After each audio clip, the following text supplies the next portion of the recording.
From Ticker, this is Black Belt Leader. Here's Karen Gately. Welcome to Black Belt Leader. I'm Karen Gately, founder of Corporate Dojo.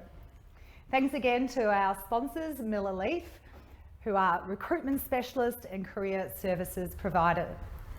On the show today, we're going to be talking about how we can all maintain mental strength, mental health through these incredibly challenging, exceptional times.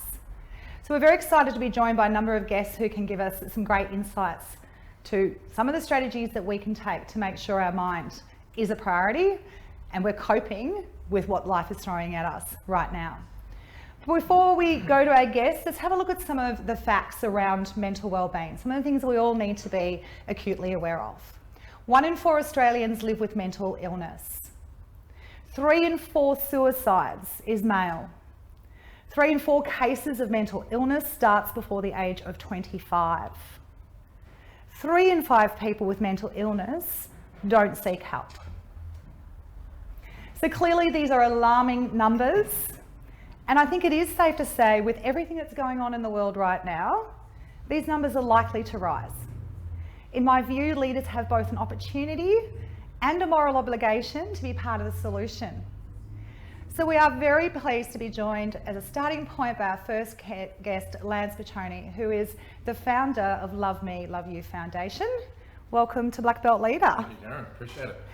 So help us understand why you started your foundation. Why we started, or how long do we have? About 7 minutes. Yeah, well, it's all based on my lived experience, and that was talking about from the darkest of places we find the brightest of lights, and I've lived with mental illness since my early teenage years. Yeah. Anxiety was a big player in my life through those years in high school.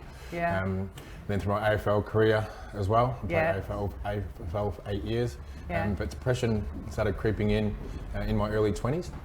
And then that's just pressures, expectations and everything that is a part of life, and all working through that. But that conversation around our emotional well-being and mental health weren't had back in the day. Yeah.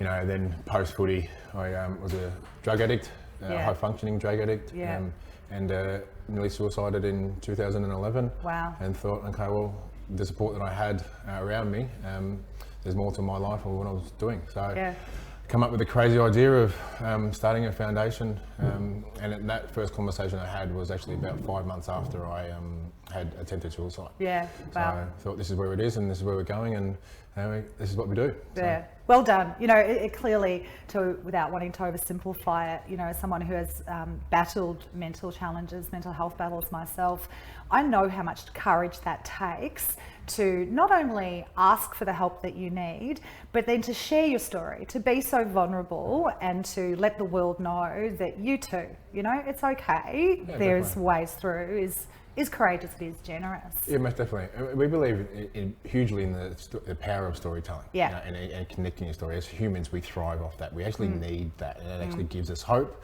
and can understand despair as well. Yeah. So it's I do it a lot, and every time I do present and share my story, it makes me feel a little bit better about that connection that I've made with people in the crowd that have been a part of it. So it's, and I present 200, 250 times a year. Yeah.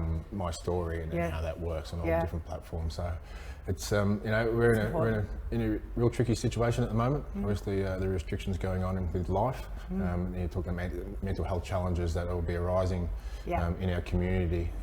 Beyond Blue and Lifeline are reporting 30 to 40% of increase of calls that they're taking through their support services. So it's we're not out of the woods. So what do you say to leaders? Obviously you do work with a lot of organisations. What can leaders do to make a difference to, again, recognise that this is a very common battle that people face. Their staff are more at risk, if I can put it that way, in this current climate. What steps can they take to make a real meaningful difference? I think it's understanding the vulnerabilities of people and understanding that we're all going through this, and we're all understanding we need that support. We need, no matter who you are in life, no matter how successful you are in whatever your domain is, that we do need that support. So it's creating that safe environment around empathy and support for people to embrace that. And speak up. And speak up and allow that to happen. Because, and even at the time, you know, some people don't want to speak up at the time, and that is perfectly fine. But allowing that environment with the small gestures of acknowledgement and awareness through the people, it allows that to happen when those people need it. I think when I was diagnosed with depression the first time, my overwhelming response to that was to feel embarrassed.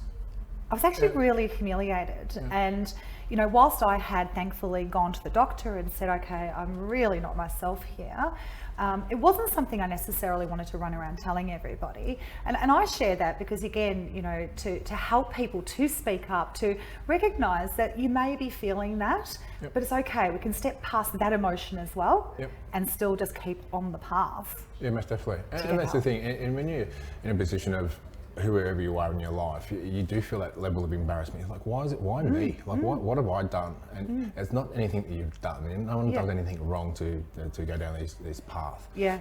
It's just certain experiences that come and it manifests out of something that is usually could have been dealt with a lot earlier. And we understand and we are more aware of how it's impacting our emotions and our well-being and how we go about it every day, we can get on top of it earlier. Absolutely. You know, the more mindful we are of these positions, we can get on top of these things earlier. So. Absolutely. So what are you seeing out there in terms of trends around, you know, this whole space, and, you know, what are the things people are most battling with? What are some of the support services that are starting to now more be available for people? Across the board, it's different, you know, in terms of regional areas are hitting it really hard. You know, there's a whole range of issues that are going in regional areas for us. Kids and youth, you know, there's the social media world that we live in, you know, it's keeping up with the Joneses. I think there's a real lack of self-identity. I think that's what's really hitting people and taking away, and with the restrictions that we're in at the moment, the trend is that a lot of people's identity has been taken away from them, forced. They might not be working, they might not be doing the exercise that they do, the social connectedness part of their life. They're losing that, and they're losing that energy that they need from that. So it's a big issue, and you know, as I said, but I think it's also given us an opportunity at the current time to invest in our mindful and gratitude practices and look at our nutrition and look at the exercise regime that we're doing and how do we actually use platforms for social connectedness to a point with what we got. You know, the support services are going through the roof now. You know, we do a lot of stuff. We have a support pathway program at the foundation, which helps people navigate through the mental health system, because those people that have tried to access a professional health service know how complicated it can be. So what we do is help people navigate that system. And we have a service that refers into about 450 organisations across the country with best match criteria. You know, telehealth is a big thing, even though the telehealth platform is still trying to find its way a little bit as well. But I think the capacity of people accessing a health service from the safety of their own lounge room is actually going to allow that support service to be enabled a lot better. Absolutely. Get past some of that stigma, some of that fear. I don't want to be seen to be getting the advice. Because the most fearful experience that I remember when I had to get help was actually going to the psychologist. That hour of getting to there and then waiting at the office was like, whoa, why am I here? I can't be here. So what it's doing is creating a bit of a safer support service for the people. Brilliant. And again, you know, bringing us back to leaders, you know, if you had one tip for leaders around what they can do to have the biggest impact on their team's mental health right now, what would that be, do you think? What would it be? Lead the way with your own challenges. You know, because the sharing the vulnerabilities of what we're doing is that just because you're a leader doesn't mean people are going to think anything differently of you in terms of your position and your outcomes of your work.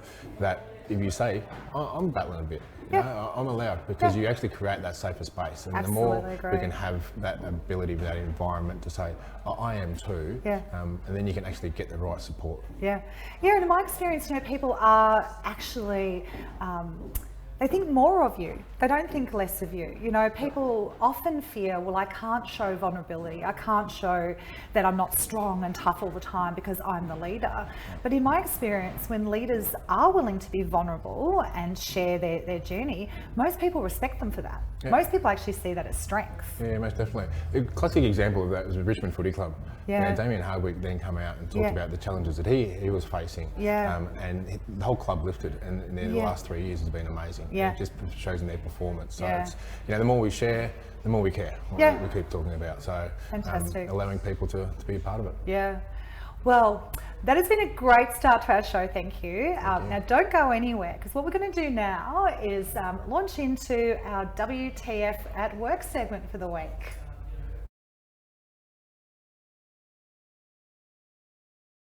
Alana is going to actually this week be...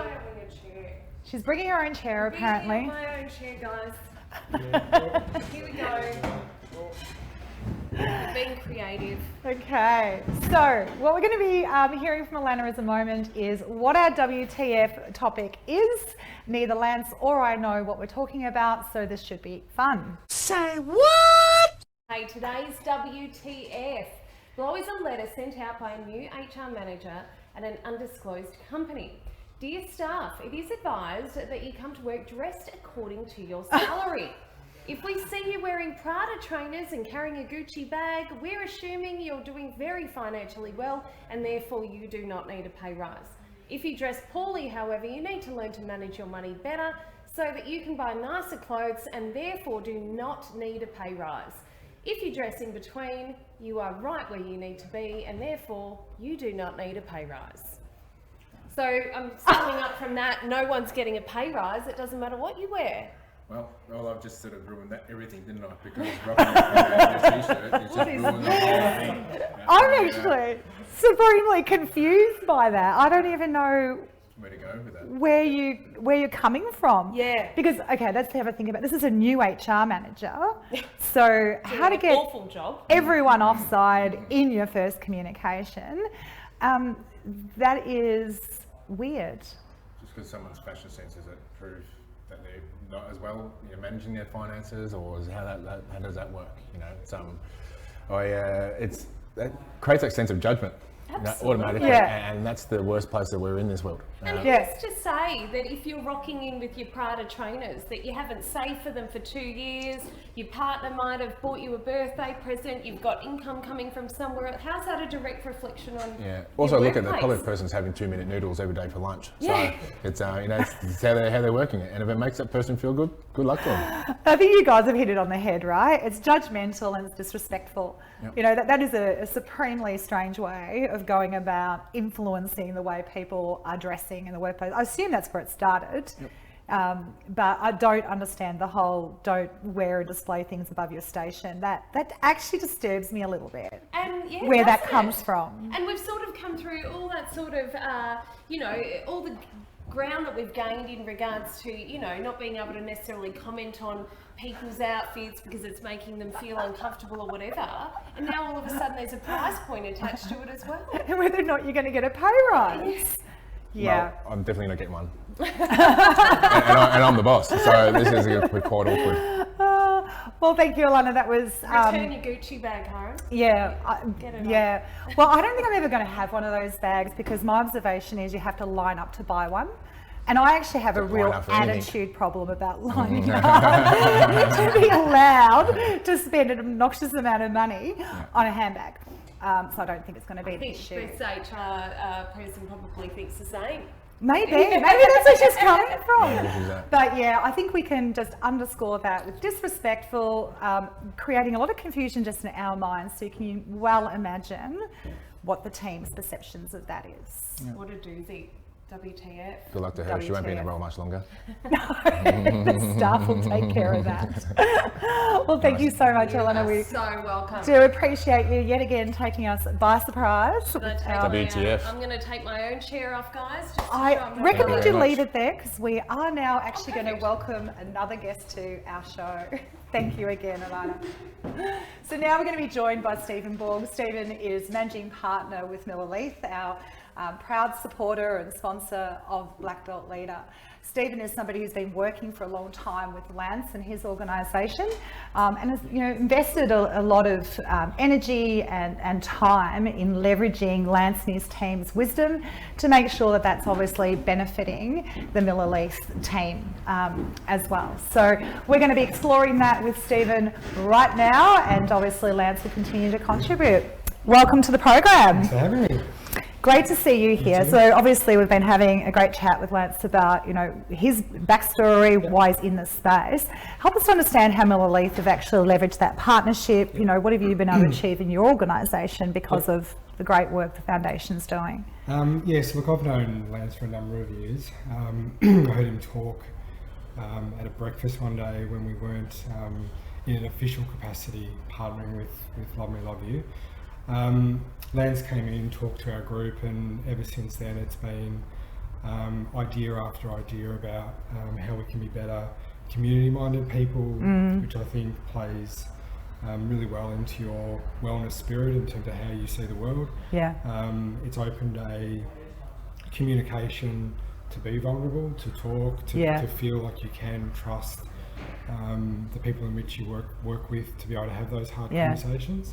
And have you actually seen people starting to open up more, talk more about how they're feeling? Absolutely, but as Lance said earlier, I think it's also respecting that some may not be comfortable, but you've got to create that environment so that they know that if they choose to, they can. Yeah.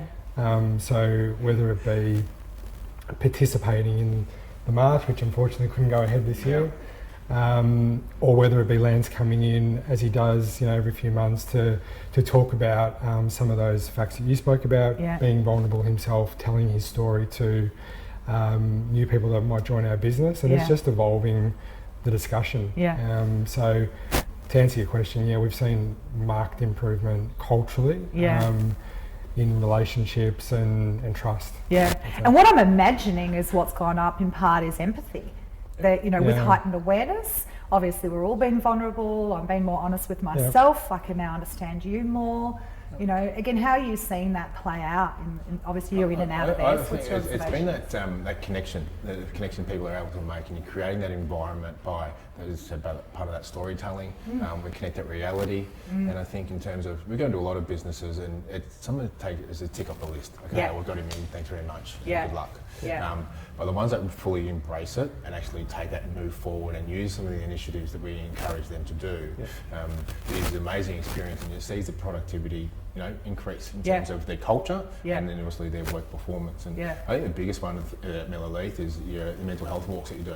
And I think that's a big thing. It's once a month. It's just everyone comes and they go for a 4K walk sort of thing, and it's just being outside of the office. And you as a whole team, you go marching off somewhere? So monthly we all get together at about 7:30 in the morning. The whole group attends, and the only rule is we don't talk business. So fantastic. We go for a walk as a group.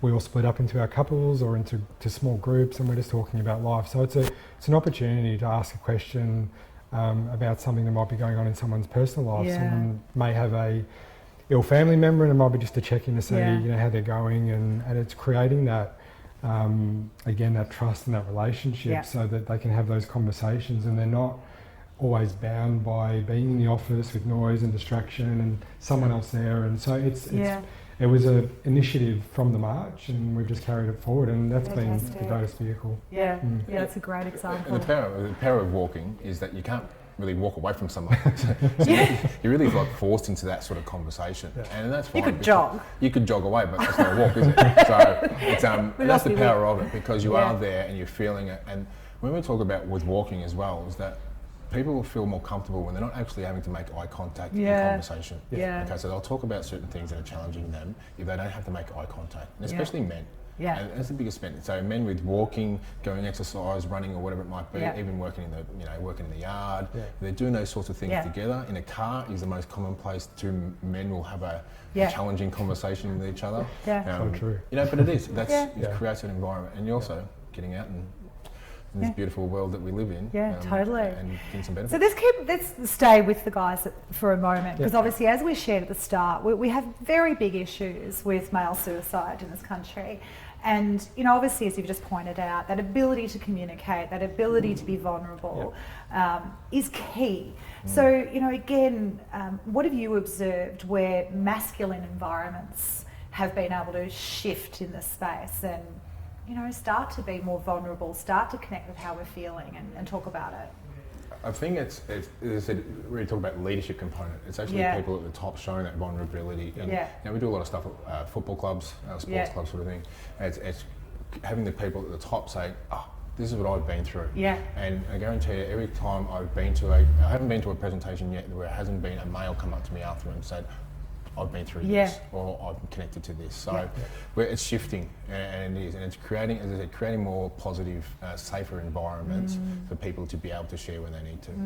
On that stat with the males being 3/4 of the suicides that happen in Australia, 3/4 of the suicide attempts are actually female. So there's on average 170 to 180 attempts of suicide every single day in Australia. Wow. So that's a big issue. We have as a community, we have a obligation to each other to make sure that we're all looking out for each other, no matter if you're male, female, in the low socioeconomic areas, more affluent areas, what you're doing. Absolutely. But it's just creating that connection for people, Yeah. and allowing them to talk when they need to. And as you just pointed out, being that example, right? Like when some kid that's thinking, you know, it's important that I'm strong in order to be a man. You know, when they see you say, this is where I went to, and this is why I am in a much better place now because I accepted my reality. Clearly, that's going to resonate far more strongly than someone they can't relate to. And we're not invincible. This is the thing. As an Aussie culture, we've been taught that we are just this is how we do it and we get on with it. It's, but allowing ourselves to understand we're not invincible. We're allowed to understand it's not a weakness, it's not a strength. It's what we are. Okay, so whatever makes us. So the power with again the partnership between Love Me, Love You and Miller Leith has been the role modelling of that communication. So you know, standing up there. There's a brute force that Lance was on the footy field. and I have to confess, I haven't watched you play, but I can imagine. We've known each other for about My half an hour. video goes for about 30 seconds. So I am going to go look it up now. and observing him at his most vulnerable, time and time again, it says it's okay. It says it's okay to the group. Exactly. And then to your question earlier, when leaders can stand there and do the same and indicate to a group that it's okay, you find that people will follow. So that role model behaviour becomes very evident. And we've seen it in our own business. I can be a pretty open book, and you can usually pick how I'm feeling by the look on my face. Handy. So what's the point in trying to hide it? I think whether it's good or bad, you need to celebrate it in the most honest manner. Totally agree with you. And look, we've been having these conversations with our clients for a long time as well. And again, I can tell you, every time I have stood in front of an audience and shared my mental health battles story, people have come up and said, me too. Now that I know that you have been on that journey, I don't feel so bad about myself. Again, it gives people confidence. So again, I totally agree. I think it's essential that leaders are willing to be vulnerable, to be authentic, to be real. This is not weakness. This is actually being authentic. Yeah, most definitely. And it is. It's creating an awareness component of sharing all those stories and experiences. And then it's also acknowledging it. Acknowledging it to yourself and acknowledging it with the people around you to make sure that you can move forward with those conversations and not just leave it at that conversation. Okay, well, thanks very much for telling your story and good luck. It's actually utilising it, processing that information for the people, whoever you're connected with, to then go, okay, what are we going to do with that? And this is like with business, you go, we've got this information, we've got this data, whoever you want to read it, we've got this, how are we going to use that? And actually how we're going to process it to make sure we can move forward. That's right. Fantastic. So again, when you think about creating a workplace cultural environment, from both of your experiences, you know, what kind of cultural environment helps mental health be maintained, and what kind of cultures don't? I'll start with you, Stephen. So I think a positive culture around healthy well-being, that's the question. It's about encouraging, in our environment, it's about encouraging people to be empowered to be themselves and accepting that. 3 or 4 years ago, we made, I think in the recruitment industry, one of the first moves to get out of our suits and dress the way I am today in jeans and a shirt, and it was all about taking off the uniform and expressing your own personality and expressing that through your dress. Obviously in a professional environment there's got to be a line, but it started the conversation for people to feel empowered to be who they are. And I think carrying that into group conversations where people don't talk over each other, where people's views are heard, where anyone's idea is welcome. Yeah. I think that inclusiveness in a workplace promotes a really positive culture and a positive personal well-being for the respect from the employer. Absolutely agree with you. And what I'm hearing loud and clear are two cultural aspects there. It's about respect and it's about compassion. Yeah. You're actually having empathy, but having respect for the fact that human beings are different. We do bring our own characters, our own gold, our own differences. And I too don't understand the suit and tie. Same. We'll make that another episode. It's like, what's going on with that? It's when I rock up in a shirt, people are like, whoa. Dude, it's not you. What is this? What is this? It's that, and that's the thing. It's creating that environment for those people to create their inner awesome. You know, 'cause we are all awesome in our ability, and it's what is that? What is that for me? You've led me beautifully into what I'm going to say next, right? That's what I do. And that is this week we are launching our program online, and it's called Be Awesome. Okay. And Be Awesome. And that was not scripted. It wasn't. We did not plan this. But no, what I can say is that the reason we called it Be Awesome is because we believe it's a choice. Yeah.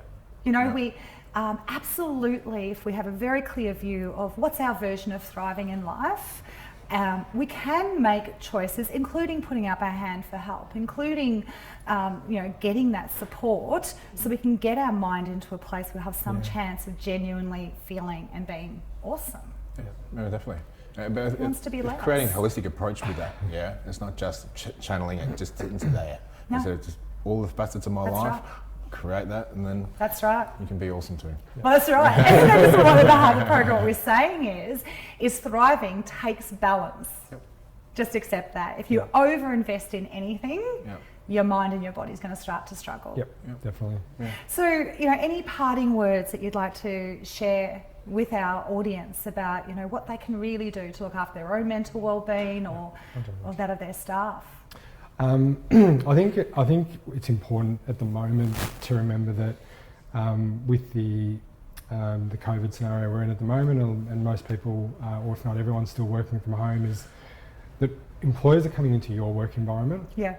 I think that there's been a really balanced understanding around expectation, and a lot of businesses have had to pivot. Hate that pirouette. word. I changed it. Nice. I shared that with Lance. He's like, I'm not going to pirouette anywhere. Okay. Businesses have had to move towards understanding work from home plans and process, and had to put check-in points and so on. But the amount of Zoom calls where a child has run into the back or a dog's bark, but that's okay. We've got to appreciate that the employer's coming into your environment. Expectations need to be a little bit relaxed. Yeah. I think urgency needs to be a little bit relaxed. We need to understand the anxiety in the situation. Yes. We all need to commit to businesses that are committing to us and really work together. But my biggest message is understand you are working in their environment. My wife tells me at home that when I'm working from home, I'm in our children's environment, and it's so true. Yeah. So it's no different from an employer's point of view. Yeah. We're sick of your conversations, Dad. Could you take them outside? Or in the car. Or in the car. Everyone's going to be quiet because Dad's doing a client call again. So, any final tips that you wanted to share? Understanding that we're never alone. This is the other thing we talk about at Love Me Love You a lot. It's that you're never alone. Even though we're distant and there's restrictions in what we are at the moment, we're never alone on this journey. Yeah. And make sure that we connect to the people and our support network and connect to ourselves. Yeah. That's the most important person you need to connect with. So thank you both for being on the show. Thank you for the brilliant work you're doing, and clearly the world needs it. Thank you. As we said, it takes a great deal of courage and generosity to share your story, and to actually invest your talent where your passions are and help people. So that's brilliant. So I strongly encourage people to check out Love Me Love You. If you are struggling, clearly there are resources that they can provide you with how you can start to get the help that you need. But equally, I'd strongly encourage you as employers to reach out and find out how you can proactively educate your team. How can you break down the stigma in your business around the mental challenges that people find? How can you even lead by example and demonstrate what it looks like to be vulnerable and for it to be okay for people to be struggling? So again, a big thank you to our guests and our our sponsor Miller Leith for helping us to put on today's show. Remember, if there are topics you would like us to explore, please get in touch via our social media channels or our website, corporatedojo.com. And remember, you choose. Will you be an ordinary or an awesome leader of your people? There are now more ways to watch Ticker. Download our apps for Apple and Android devices. We're live on Twitter and YouTube Live. And you can catch us on Amazon Alexa and Google Home. Head to the Ticker website for more.